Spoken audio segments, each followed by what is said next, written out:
বহু লোক ইতিমধ্যে জানতে পারেন যে বিশ্বের নামকরা সামাজিক মিডিয়াগুলো যেমন ফেসবুক, ইনস্টাগ্রাম এই সংস্থাগুলো প্রথম তৈরিতে তারা বিশ্বের শীর্ষ ক্যাসিনোগুলোতে গিয়েছিল, কারণ তাদের অ্যাপ্লিকেশনগুলোর অ্যালগোরিদম এমনভাবে করা হয়েছে যেটা নিশ্চিত করে যে তাদের ব্যবহারকারীরা অ্যাপে থাকে। তারা চায় না যে আপনি টিকটক অন করেন এবং তা বন্ধ করে দেন।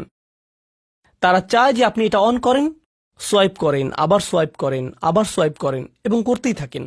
এই অ্যালগোরিদম বানাতে তাদের মানুষের আচরণ অধ্যয়ন করতে হয়েছিল।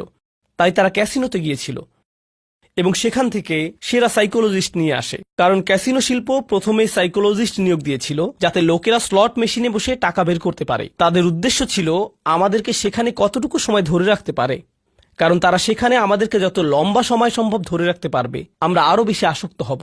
যারা লাস ভেগাসে ক্যাসিনো শিল্পের হিউম্যান বিহেভিয়ার তৈরি করেছিলেন সেই একই লোকদের সিলিকন ভ্যালিতে নিয়ে আসা হয়েছিল সোশ্যাল মিডিয়ার ইউজার বিহেভিয়ার মডেল তৈরি করতে।